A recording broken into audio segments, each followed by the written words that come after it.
Queridos, a paz do Senhor para todos. Amém? Abramos as nossas Bíblias em Romanos, capítulo 1, versículo 17. Porque nele se descobre a justiça de Deus, de fé em fé. Como está escrito, mas o justo viverá da fé. Vamos repetir essa última parte do versículo 17, no 3, 1, 2, 3. Mas o justo viverá da fé. Amém? Queridos, quando lemos a carta escrita pelo apóstolo Paulo aos Romanos, nós meditamos em uma literatura paulina, escrita em meados do ano 57 depois de Cristo. Paulo ele fala sobre a revelação da justiça de Deus. A carta aos Romanos, de forma resumida, é uma sistemática da salvação. Ela trata sobre justamente a questão da redenção, trata sobre a obra do vitupério de Cristo, também fala sobre a esperança da glória de Deus. Paulo ele tem a preocupação de abordar estes pontos para centralizar a pessoa de Jesus, porque cremos que a igreja só triunfa pelo poder de Cristo. Então Paulo ele prioriza isto. Paulo ele tem a preocupação de tratar nesta escrita sobre a eficácia do poder do Evangelho através de Cristo para a igreja continuar avançando.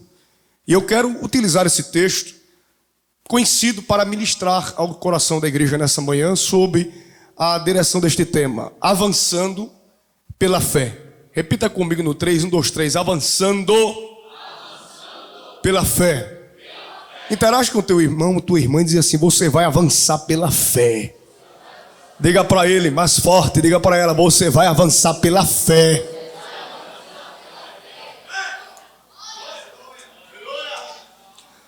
Quando lemos esta escrita, queridos, iremos perceber que Paulo ele não vai à cidade de Roma. Essa igreja, segundo comentaristas estudiosos, ela foi edificada através ali do derramamento do Espírito Santo em Atos capítulo 2, onde pessoas ouviram o evangelho, receberam a mensagem e começaram a proliferar, posso assim dizer, a mensagem das boas novas de salvação na cidade de Roma.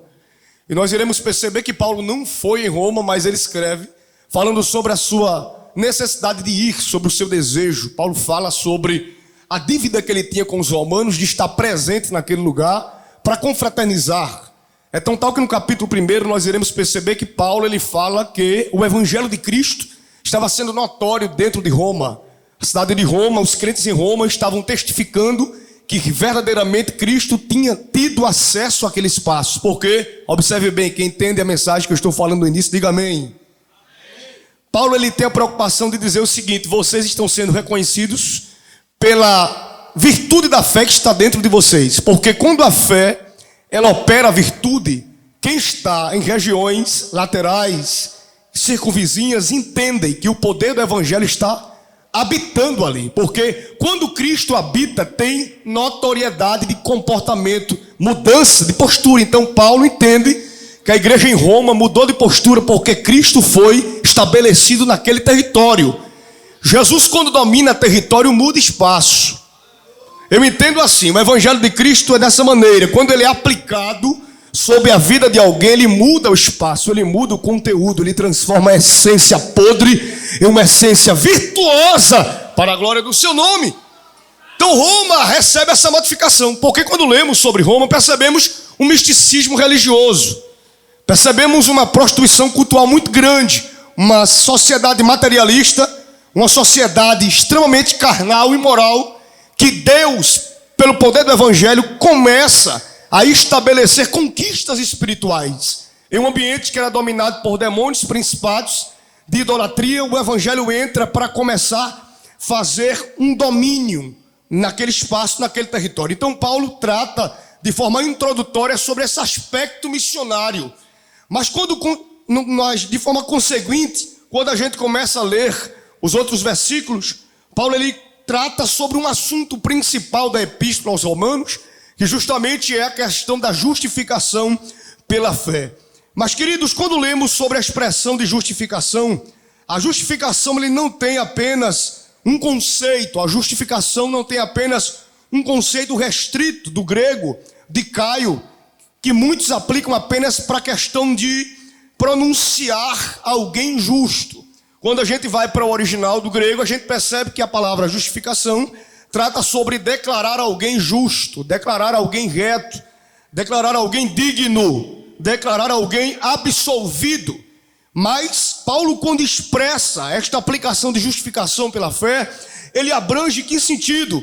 Ele fala da seguinte expressão: a justificação não significa apenas um perdão, uma absolvição espiritual da culpa do pecado, mas a justificação também abrange uma esperança espiritual. Paulo fala sobre a eternidade como foco de um avanço.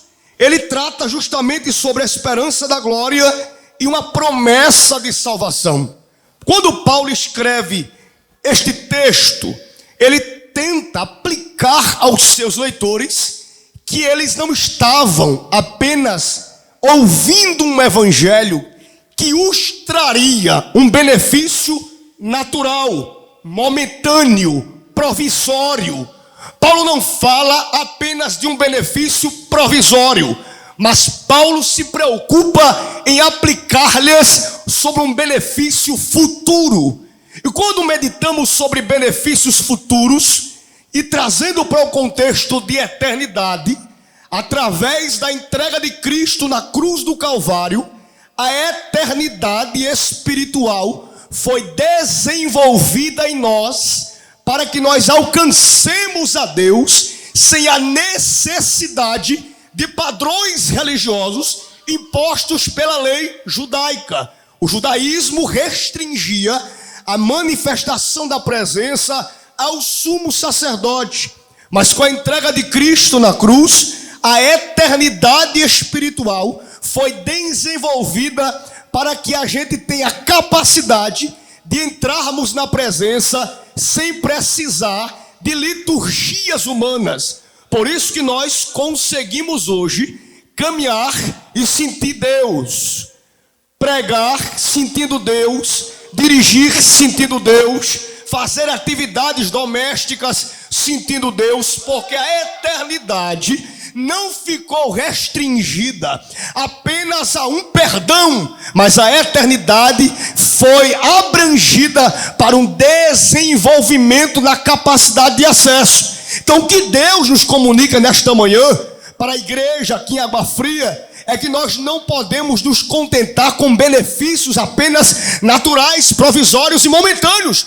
mas devemos usufruir do desenvolvimento espiritual que Deus depositou em nós como vasos de honra, que a eternidade é a capacidade de termos acesso a Deus através do seu poder, através do evangelho. Por isso que você está aqui nesta manhã e o conjunto completa 45 anos, porque a eternidade foi desenvolvida em nós. Se você concorda, diga amém. A eternidade foi desenvolvida em nós. Então Paulo tem essa preocupação, pastor Gerson, de desenvolver esse conceito de eternidade desenvolvida, maturada. Porque assim, escute só, quando lemos essa expressão, inevitavelmente a gente lembra de quem? Do reformador Lutero, sim ou não? Lutero teve a sua libertação espiritual, em que sentido? De mente. Quando ele leu a carta aos Romanos, capítulo 1, versículo 17, quando ele leu esse trecho, essa expressão, mas o justo viverá da fé. Ele entendeu que o seu pecado não seria perdoado por comportamentos vituperantes nele próprio. Lutero, ele tinha uma crise dentro dele, porque ele não conseguia entender que ele poderia ser perdoado por Deus. Ele tinha uma crise. Segundo estudiosos, dizia que ele se martirizava, ele se flagelava, porque o pecado afligia a sua alma, porque ele não tinha a luz que o evangelho realmente transmite, que é a luz da absolvição e do desenvolvimento da capacidade de acesso a Deus. Até o momento que Lutero tem aquela iluminação espiritual e ele entende que ele não é justificado pela sua obra, ele não é justificado pelo seu comportamento de ser um bom cidadão, mas ele é justificado porque Cristo entregou-se na cruz pela sua alma.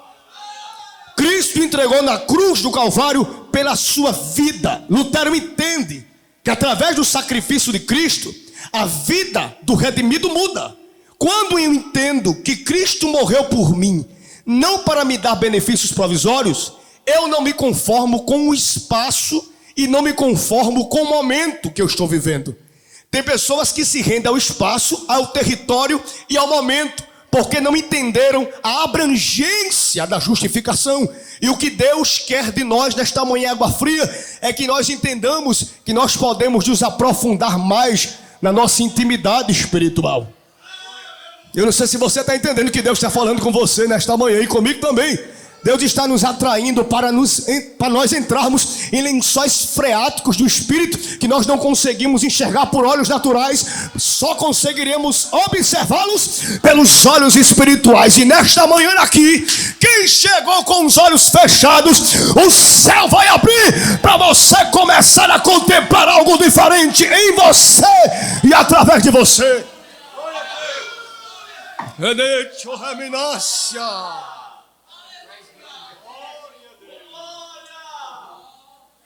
O justo viverá da fé.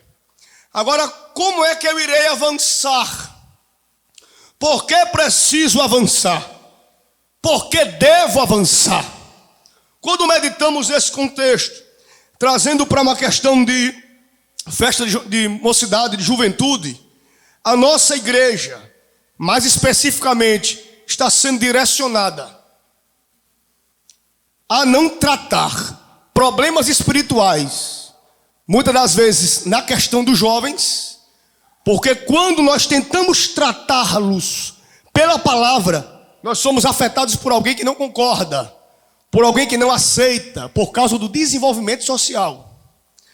A igreja, ela tem em muitos aspectos deixado de tratar pecados, deixado de tratar falhas, por medo de perder alguns.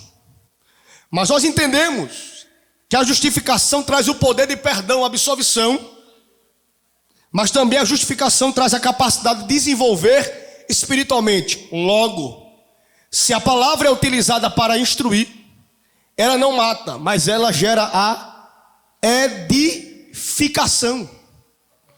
Então, quando eu entendo que a palavra precisa ser pregada e instruir pessoas que estão no erro para melhorar, eu entendo que Deus, pela palavra, gerará um desenvolvimento e não um retrocesso.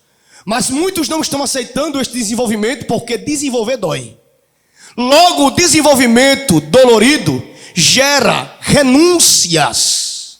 Quando a renúncia entra na esfera, muitos não querem acessá-la e não querem valorizá-la, porque renunciar gera abstenção de coisas que você tem prazer de fazer, prazer de ver, prazer de tocar, prazer de participar. Então a renúncia gera isto, abstenção de coisas que você tem prazer de fazer. Quando eu renuncio aquilo, Deus está dizendo: o acesso que não era meu, a partir de hoje começa a ser meu. Então a justificação aplicada nesse sentido de desenvolvimento, ela precisa ser preservada para que o pecado não encontre um espaço e Deus seja tirado do ambiente. Tem muitos lugares que Deus não habita mais porque o pecado entronizou tronos, e a justificação não opera mais porque muitos estão cegos e não conseguem usufruir da maturidade do evangelho. Por isso que vemos que a sociedade pós-moderna tenta gerar meios, tenta produzir métodos para prender a nossa juventude a conceitos de evangelho que não é bíblico. Logo, os conselhos do evangelho não bíblico não nos levam para um crescimento, mas nos levam para um retrocesso. O conselho de um evangelho não bíblico não nos leva para um crescimento, para um avanço, mas o conselho do evangelho não bíblico nos leva para um retrocesso. Mas Deus não quer que nós retrocedamos, mas Deus quer que nós prossigamos. Primeira coisa que eu tenho que fazer para avançar em Deus é dizer não a um evangelho não bíblico. Porque o evangelho bíblico não me faz crescer, mas me faz diminuir espiritualmente. E o que é que o inimigo tem feito? Ele tem feito que o nosso nível de intimidade rebaixe.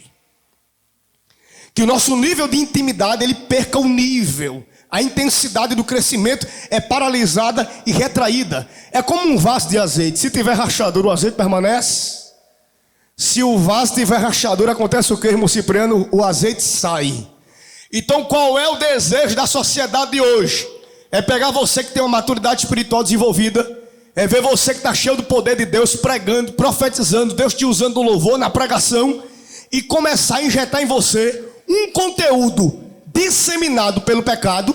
Esse conteúdo, ele vai entrar no azeite puro, ele vai gerar um problema, esse vaso vai perder o equilíbrio, com o tempo vai rachar, o azeite vai vazar, e você vai se tornar recipiente do pecado. Mas nós que entendemos a justificação espiritual, nós devemos dizer não, mas avançando para preservar o desenvolvimento de termos acesso a Deus. Ou seja, vou aplicar de maneira mais prática: diga não ao pecado e diga sim para a essência espiritual. Diga não para os prazeres e diga sim para um crescimento em Deus. Quando alguém te oferecer alguma coisa, você vai dizer para ele: eu não preciso de pratos, porque já tenho um maná escondido proveniente da palavra.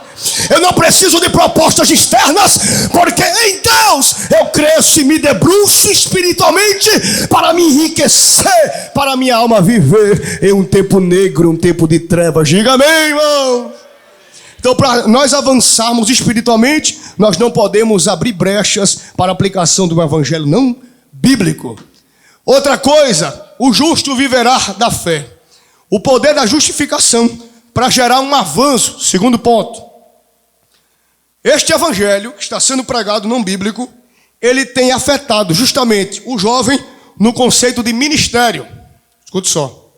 O evangelho não bíblico, ele não te motiva a exercer o ministério. Preste bem atenção. O evangelho não bíblico, ele não te motiva a exercer o ministério. Mas o evangelho bíblico, ele te incentiva a viver por Cristo. Pregar o evangelho de Cristo, falar sobre Cristo, ser servo de Cristo, exercer o episcopado, desejar o apostolado, no sentido de desejar o ministério. O evangelho não bíblico, ele faz com que esse desejo ministerial seja tirado de você. Então a juventude não pode abrir brecha para essa falta de desejo de exercer o ministério. Mas temos que preservar, temos que regar o desejo do exercício do ministério para sucedermos os nossos pais amanhã. A igreja tem a continuidade porque alguém semeia e o outro colhe. Alguém semeia e o outro colhe. E a colheita vai tendo prosseguimento. Semeadura, colheita. Semeadura, colheita. Semeadura, colheita. Então o que é o que o inimigo tem utilizado? Ele tem utilizado de mecanismos pós-modernos para retirar de nós a convicção espiritual de não exercer o ministério, para que não haja sucessão na obra, para que nós jovens não tenhamos desejo de ser presbíteros, evangelistas, pastores, pregadores, dirigentes de trabalho. O inimigo tem semeado uma concepção para que as jovens não tenham desejo de dirigir um trabalho de oração, não tenham desejo de dirigir um trabalho de mocidade. Nós somos atacados para perdermos a linha de sucessão. Mas a justificação pela fé me dá a capacidade de entender o meu lugar em Deus, para que eu avance e a obra de Deus tenha prosseguimento. Vocês estão entendendo que Deus está falando com a gente nessa manhã? Nós não podemos perder o desejo de obra. Com a permissão do pastor Gerson, eu quero lhes dizer nesta manhã, nós não podemos perder o desejo de obra. O que é que eu tenho visto? Eu prego há 10 anos. Comecei com Pedro com 17. 17 eu comecei a pregar. Mas observe bem, a gente vem percebendo que com o passar do tempo, pastor Gerson, nossa geração tem perdido o desejo do ministério. Nós temos perdido o desejo do ministério. Nós somos muito bons, me permita, pastor. Nós somos muito bons da euforia dos congressos, mas somos péssimos de valorizar a essência que se manifesta nos congressos. Porque a igreja não é feita dos congressos, mas a igreja é feita de convicção de fé. Se você tem a convicção de fé, meu amigo, o sangue pode dar na sua canela, mas você não abre para o diabo. O diabo pode vir carregado com um trem de demônio, mas você não abre a porteira para ele passar, porque você tem convicção da fé. Se o inimigo estava tentando tirar de você a convicção espiritual nesta manhã, usa a palavra para dizer: não vai retirar de você a convicção e a chama que o céu depositou sobre a sua vida. Nesta manhã o céu te diz: eu te levantei para profetizar mesmo, eu te levantei para marchar na terra mesmo, eu te levantei para quebrar mesmo os arguilhões do inferno pelo poder da palavra. Se tem guerreiro aqui na Água Fria nesta manhã, eu quero ver você liberar o glória que você trouxe para papai. Neste domingo você é guerreiro. Os jovens que estão aqui, interaja com ele, diga assim para ele e para ela: você é guerreiro, você é guerreira. Avance, você vai avançar. Você não vai perder o desejo de exercer o ministério. Você vai avançar porque você é guerreiro. Eu fui justificado para dar sequência à obra do Evangelho. Cante nemina cifrauide.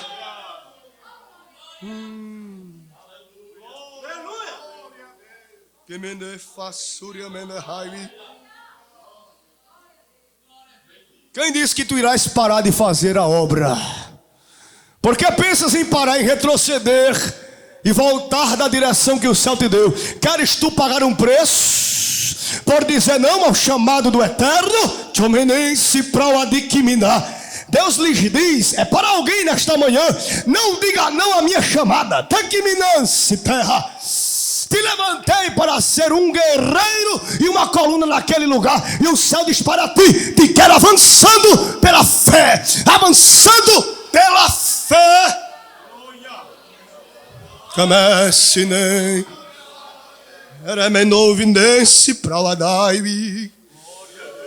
Convicção não vai ser tirada. A convicção não vai ser fraturada. Não vai ser fragilizada pelo inferno. Porque Deus blinda você nesta manhã para aprimorar, para desenvolver em você um ministério que está parado, bloqueado há muito tempo.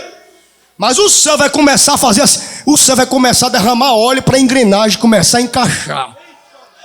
Eu estou sentindo Deus aqui, viu? Eu não sei se tu crê, mas eu vou dizer essa palavra. A engrenagem vai começar a encaixar e você vai começar a entender o porquê de ele ter te levantado dessa forma. Eu vou encaixar a engrenagem. O céu manda lhe dizer nesta manhã: eu vou encaixar tudo. A catraca vai girar e vai encaixar as peças.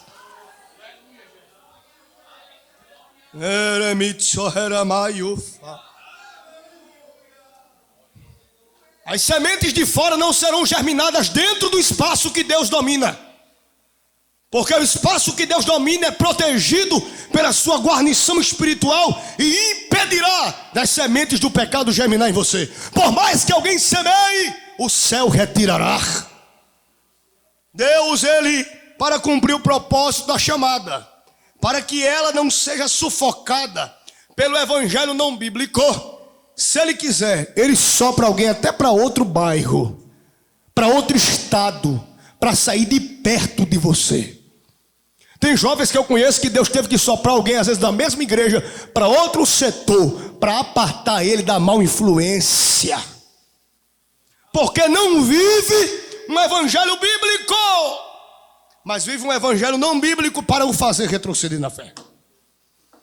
Terceiro ponto. Porque eu preciso avançar. Eu preciso avançar pela fé, entendendo o que é justificação. Eu preciso avançar pela fé, preciso viver na fé e da fé, para que os dons espirituais não sejam cessados em sua atuação dentro de mim e na igreja que eu congrego. Há uma preocupação grande, porque muitos estão defendendo o cessacionismo espiritual como se fosse algo que gerasse para ele uma perspicácia para acessar a questão da publicidade. Ele se acha tão intelectual em dizer que os dons espirituais cessaram, que para isso para ele é a melhor coisa. Ele ganhando a popularidade e dizer que é cessacionista, para ele é o que importa. Tem gente que está virando calvinista e cessacionista para gerar ibope nas suas redes sociais. Só que a Assembleia de Deus, ela nasceu como? Daniel Berg e Gunnar Wingre, expulsos da Igreja Batista. Não pense que eles falam em língua e pegaram ele, por favor, saia daqui. A história diz que eles foram expulsos da igreja porque falaram em línguas estranhas no culto. Nós crescemos em um contexto de segregação espiritual. Fomos expulsos porque não acreditavam no poder atual da manifestação dos dons espirituais. Quando eu entendo que precisa avançar pela fé, eu entendo que os dons espirituais não podem cessar da minha vida e da minha boca. Há uma preocupação grande, porque muitos estão aplaudindo o cessacionismo. Não acreditam mais que Jesus batiza com o Espírito Santo. Muitos não estão mais acreditando que Jesus toma alguém em profecia, que Deus usa alguém em interpretação de línguas, que Deus usa alguém em dons espirituais, porque o mundo está tentando esfriar a nossa concepção espiritual de dons. Mas eu quero dizer a você, os dons são atuais na igreja. Jesus continua batizando, Jesus continua entregando o dom de profecia. Está perdendo de receber. Se eu fosse você, estava dando glória. Jesus continua batizando com o Espírito Santo. Se tu não é batizado, vai começando a dar glória, porque papai vai te aquecendo aí. Se ele quiser, ele pode te batizar hoje. Jesus continua dando dons espirituais de interpretação de língua, dom da palavra da sabedoria, dom da ciência. Deus, ele dá o dom da fé. Ele dá porque ele tem em seus celeiros para entregar a quem quer. Os dons espirituais não podem ser cessados da nossa vida, porque eles geram edificação em mim e naquele que me ouve. Então a sociedade prega o cessacionismo. Pessoas que estão dentro das nossas igrejas, a Assembleia de Deus, eu estou na minha casa, eu posso falar isso, que não acreditam mais que Jesus batiza com o Espírito Santo. Tem gente, pastor Jéssica, que brinca com línguas estranhas. E não é batizado, mas brinca com línguas estranhas. Ele faz baderna de línguas estranhas. Ele brinca, ela brinca. Ela faz palhaçada com profecia. Faz palhaçada com língua. Eu conheço um jovem na época que ele brincou tanto com o Espírito Santo que até hoje não foi batizado. Porque ele bagunçava tanto, ele brincava tanto que quando ele creu, não recebeu mais até hoje. Porque brincou com os dons espirituais. Diga comigo, os dons espirituais são atuais. Jesus continua batizando com o Espírito Santo, porque o justo que vive da fé usufrui de dons espirituais. O avanço da igreja depende da valorização da base do evangelho. Redenção, sacrifício, ressurreição, graça e manifestação do Espírito Santo. Então a sociedade está batendo nessa tecla para a gente desacreditar da atividade espiritual no meio do povo. Agora olhe para cá. O céu é real, certo? O céu é real. Se o céu se move, olhe bem o que eu estou dizendo a você. Se o céu se move, preste bem atenção no que eu vou falar. O céu se move. Mas antes de Cristo, o céu se movia externamente. Após Cristo, o céu se move internamente. O céu se move internamente. Diga comigo, internamente. O céu se move aqui, certo? Se o céu se move aqui, o Espírito Santo ele começa a trabalhar aqui. Em que sentido? Dominar aqui, ó.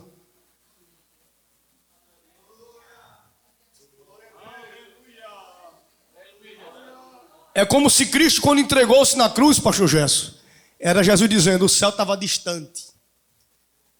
Mas quando ele disse, Pai, está consumado, é como se Deus dissesse assim, agora eu vou chegar de uma vez. Agora eu vou entrar.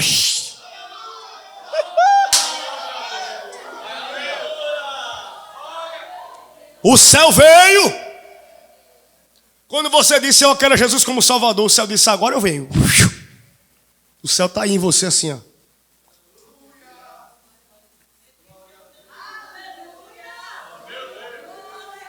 Há um movimento de Deus dentro de ti e tu não tem percebido. Outra coisa. Por que o inimigo não quer que a gente avance? Porque ele sabe do potencial que o crente tem. Porque o inimigo ele tem afetado a nossa juventude. Porque ele sabe que a juventude tem um potencial muito grande. Com os velhos estão os conselhos. As cães demonstram experiência e maturidade. Mas com os jovens está a força.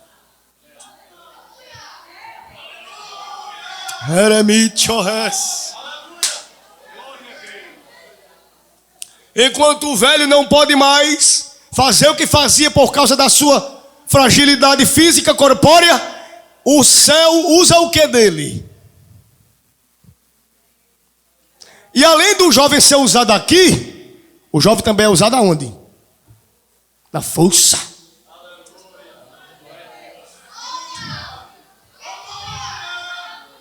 Aí João escreve: jovens, vocês são fortes. Oh, meu Deus! Vocês já venceram o maligno. Era João dizendo: a aliança, o céu, quando veio para cá, deu a você capacidade de usufruir aqui e usufruir aqui. É igual um jovem cheio de Deus. Pode ver um jovem cheio de Deus. Ele vem para o matutino, vem para a consagração, vem para a escola bíblica, vai para o evangelismo, prega à noite e o camarada ainda inventa uma vigília para ir. Porque o céu se move nele e além do céu se mover, ele tem força, tanto espiritual como física. Diz para alguém: valoriza a força que o céu depositou sobre ti. Reminunce terra, calamarassúria. Então o inimigo tem tirado essa concepção de céu da gente. Olha para cá. O inimigo tem tirado essa concepção de céu. Mas a concepção de céu não pode ser perdida. O céu se move em mim. Olha para cá. Deus não usa apenas o pregador que prega, mas Deus também usa você que entende o poder que há em você. Escute, eu vejo pessoas preocupadas demais, às vezes com a enfermidade assola, e às vezes fica preocupada e se esquece de orar por você mesmo. Quando você estiver numa situação de aperto, é bom recebermos uma visita, sim. É necessário, é bíblico, sim. Mas se Deus te deu autoridade e ninguém chegou naquele momento, estenda a tua mão assim diante daquela situação e diga: eu repreendo o espírito de morte dentro da minha casa agora. Aquele filho perturbado, às vezes a depressão quer vir, a ansiedade quer vir, jovem, Deus te deu autoridade para isso também. Quando o inimigo começar a colocar vários pensamentos, aquele desejo de morrer, aquela vontade de sumir dentro de casa, porque na juventude tem muito isso, a gente não tem a perspectiva de futuro, às vezes falta uma condição financeira, a gente só entrar em uma universidade, fazer uma graduação, não temos a oportunidade devida, o que é que acontece? O inimigo começa a semear: tu é um zero à esquerda, tu é um miserável, tu não vai casar, vai ficar para titio, vai ficar para titio, é melhor tu ir para o mundo, viver tua vida, usufruir da tua força, do teu vigor, da tua vitalidade. É o inimigo falando tudo isso. Aí ele aproveita da brecha que a gente abriu, porque a gente parou de orar, parou de cantar, parou de consagrar, parou de ler Bíblia. Aí o que é que ele faz? Ele tira logo a força. É assim ou não é? Perde força de cantar, perde a força de pregar, perde a força de ouvir o pastor Gerson no culto de doutrina. Não quer vir mais para o culto de missões com o irmão Cipriano. Não quer vir mais para o culto de mocidade com os irmãos Ituílis aqui. O pessoal, por quê? Está sem força. Ele tira a força. Ele tenta te manietar. Ele prende mão, prende pé, cega o entendimento, cega a visão espiritual, tapa os ouvidos e só fica dizendo: tu vai morrer, tu vai se acabar, tu vai se acabar. Toma veneno, se joga na frente do carro, se enforca. É melhor tu sumir dentro de casa, faz uma besteira, perde a tua virgindade, vai pro mundão, vai pra balada. E o céu está dizendo: tenha calma, lembre-se que o céu se move em você. Pura, só quem tem o céu se movendo dentro de você nesta manhã, água fria, libera o maior glória que você. O céu se move nesta manhã.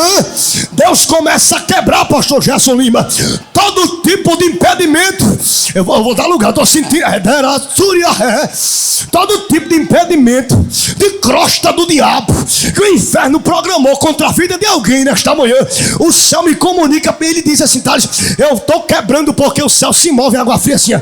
Eu estou quebrando. Levante a mão se tu é de guerra nesta manhã. Se é depressão, você está dizendo: eu vou tirar a crosta da depressão de você, eu vou quebrar. Se a ansiedade, eu vou quebrar. Se a vontade de morrer, eu vou quebrar. Porque o céu vai se mover para quebrar, quebrar, quebrar, quebrar, quebrar, quebrar. Eita, Deus quebra, renuncie. A unção despedaçará o jugo da impiedade. Eu estou com limite, ó, revar. Remando como um cierra aí.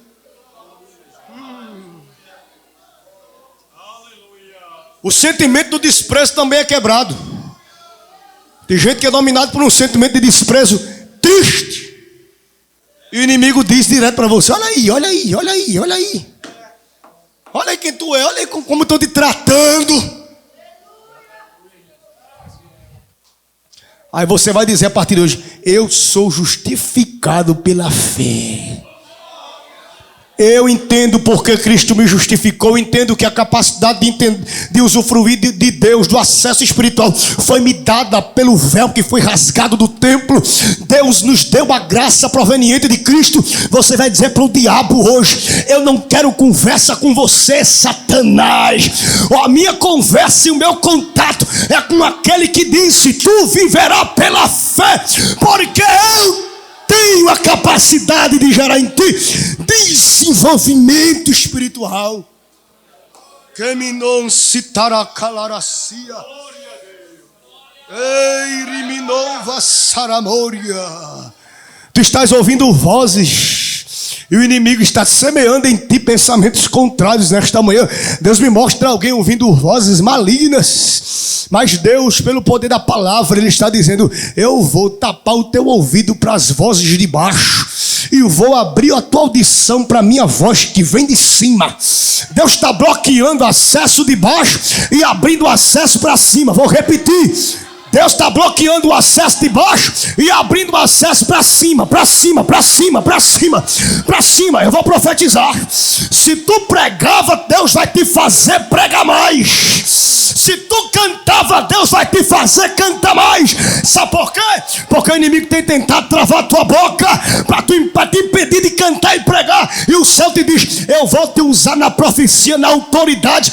Abrirei a palavra, revelarei os meus segredos, tirarei dos baús escondidos as tampas e revelarei para ti tesouros. Tu navegarás na minha palavra e usufruirás do meu poder, porque te levantarei para seres uma referência para este tempo. Assim diz o Senhor para alguém. Cantinense para Garassúria.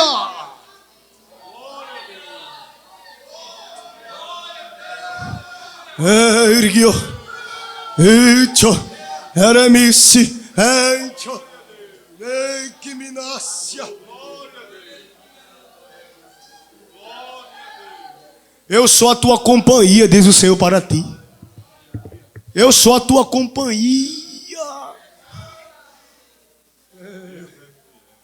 Enquanto o inimigo está dizendo para você: você vai parar aí. Aí Deus está dizendo para você assim: avance porque eu estou aqui. Vou falar nessa linguagem que ele está me dizendo, nessa linguagem: avance porque eu estou aqui. Aqui, eu estou aqui, avance. Avance porque eu estou aqui. Estás entendendo qual é o lugar que ele está? Tu sabe qual é o lugar que ele está. Ele está ali, naquele lugar que você está pensando agora. Ele está dizendo: eu estou ali, eu estou ali, eu estou desse jeito contigo assim. Cante. Pastor Zé, tem algo diferente nesta manhã aqui.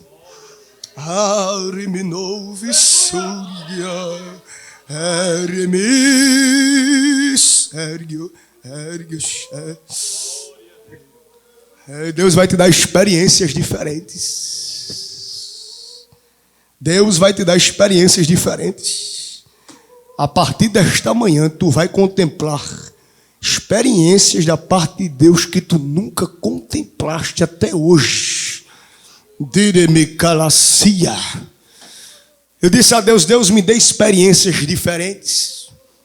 Eu digo a você: se você pedir, o céu lhe dá. Estava deitado e do nada estava no quarto pela madrugada e ouvi a voz como se fosse a voz do meu pai me acordando de manhã. Eu acordava de 5 da manhã para estudar. E ele chegava no meu quarto e dizia assim: Thales, olha a hora. Já deu a hora. Aí eu levantei, olhei para a porta. E quando eu olhei para a porta do quarto, eu não vi pai. Eu vi um clarão branco na porta assim. E olhei no relógio 3 da manhã. Eu disse: Espírito de Deus, tu estás aqui. E o céu disse assim para mim: não me pediste experiência?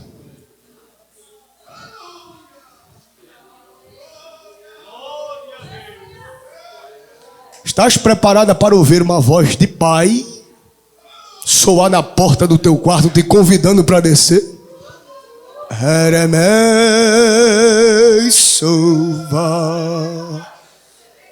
Há uma presença de Deus forte aqui nesta manhã.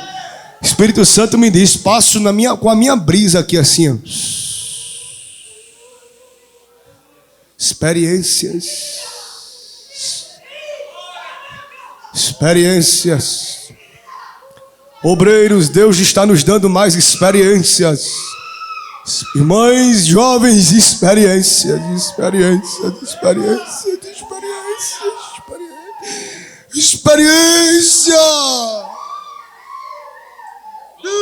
Calabachuriminassi.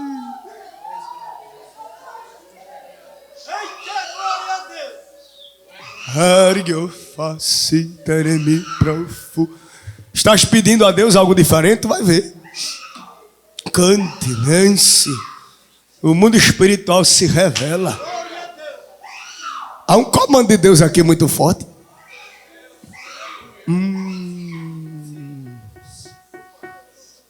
Tinha gente que estava aqui que não estava conseguindo ter experiência porque o inimigo estava travando a consciência.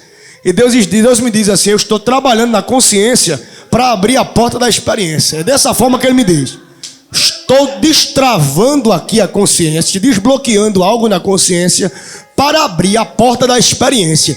Deus está dizendo para você: estou trabalhando no teu coração pensante para tu me ver de uma maneira diferente a partir deste domingo aqui em Água Fria.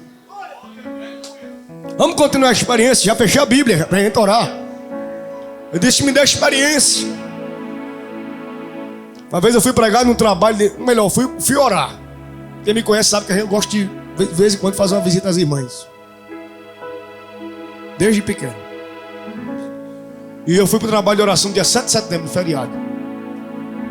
A igreja lotada, né? A gente prega, mas 7 de setembro, obviamente que a gente tem que respeitar a hierarquia. Com certeza iria o pastor da igreja, o evangelista, o presbítero. Aí eu fui para orar. Mas se a irmã dessa oportunidade, a gente tem que estar assim, olha. Aí eu aprendi que a gente tem que estar assim. Né, irmão Cipriano? Quando chegou lá, pastor Gesto, dia 7 de setembro não tinha ninguém. Não tinha nem pastor, não tinha evangelista, não tinha presbítero. Eu disse: meu Deus, e agora? A igreja lotada de gente. E eu tinha dito a Deus: me dê experiência. A irmã disse: irmãos, hoje não sei o que foi que aconteceu. O pastor disse que não ia poder vir. Os evangelistas disseram que não ia poder vir. Ninguém pode cooperar. Mas o irmão Thales, o jovem pregador Thales, está lá atrás. Ele vai trazer a palavra oficial de tarde. E eu disse: Jesus, e agora? Mas quando você ora pedindo experiência, diga assim: o céu dá experiências diferentes. Fui pregar. Depois que eu preguei, orei pelo povo, chamei o povo para orar.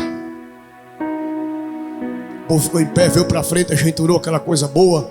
A gente chorou, glorificou. Oramos para Jesus curar, aquela bênção. E eu tenho dito a Deus: me dê experiência de cura. Eu quero ver o Senhor curar. A Bíblia diz que Jesus cura. Diga comigo: Ele cura. A glória não é do homem, a glória é de Jesus que cura, mas Ele usa o homem para curar através da sua palavra. Eu pedi: peça, seja ousado. Chamei as irmãs doentes para frente para orar, pastor Gesso. No final a gente, aquela coisa boa. Terminou o trabalho. Disse: Jesus, muito obrigado. Mas o céu queria me dar uma experiência nova. Uma irmã chegou perto de mim, irmã de idade. Chegou perto de mim daquela forma amorosa. Disse: meu filho, disse: mas senhor, minha irmã, seja sempre bem-vindo, volte sempre só. Amém, minha irmã. Deixa eu lhe dizer uma coisa. Naquele momento que você estava orando para Jesus curar, foi, irmão. É bênção, né? Jesus é bom. Quando você estava orando, eu fechei os olhos e criei. Porque você também tem que crer para receber. A maturidade da fé já era isso: creia. Eu disse: quando eu fechei os olhos e comecei a dizer: Senhor, me cure, eu creio na tua cura. Ela disse que de olhos fechados ela viu uma mão. se aproximar do ouvido direito dela. Só que essa mão não era uma mão normal. Ela disse que era uma mistura de fogo. Era um fogo que era azul e laranja. Aí misturava. Ela disse que era uma mão que era meio azul e meio laranja. Eu já sei, isso é a glória. É a cor de ambar. Azul e laranja. Aquela mistura assim. Ela disse que quando viu a mão se aproximando, ela disse que sentiu uma presença, um gozo na alma. Um gozo foi entrando na alma dela. Ela disse que quando menos esperou, a mão fez assim, ó. Tocou no ouvido. Quando tocou, o ouvido fez...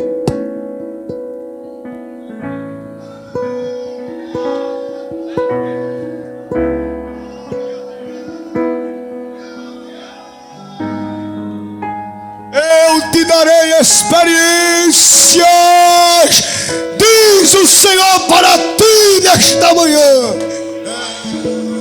Usarei tua mão, curarei através de ti, reduminência, darei a palavra a ti para repreenderes o mal, libertarei casas, famílias, territórios através de ti, porque te dei o comando, te dei o peso, te dei a autoridade e gerarei experiências.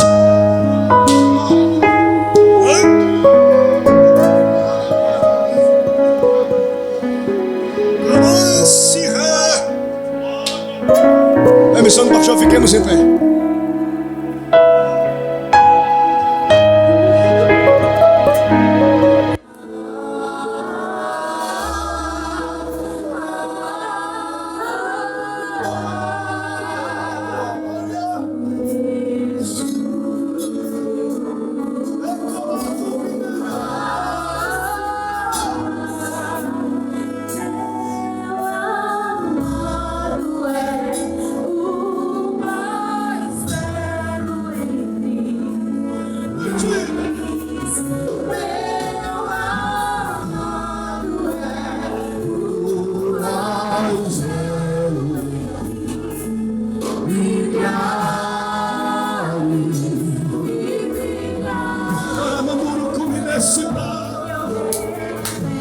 Jesus vai provar você com autoridade.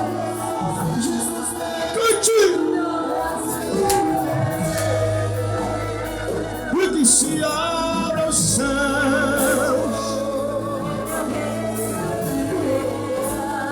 Céus estão abertos sobre nós. Entra na presença. Entra numa dimensão diferente desta manhã.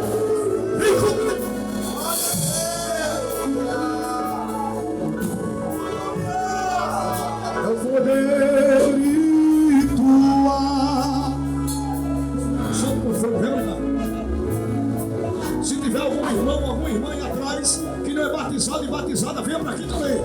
Aproveita porque a festa de jovem vai Jesus batiza vocês. Não se calamará o não te obrava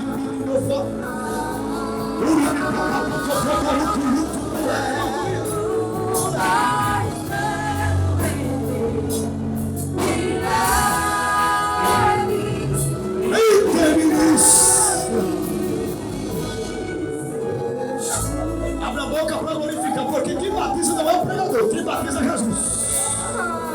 Ele está aqui, menino Deus, eterno Pai. Eu prego a palavra como o Senhor me orientou nesta manhã. Nós iremos avançar pela fé. Ele tem pregado de todas as formas, Senhor, para amarrar o avanço da mocidade, para amarrar o avanço da tua igreja. Mas em nome de Jesus, agora eu te peço, aonde houver algum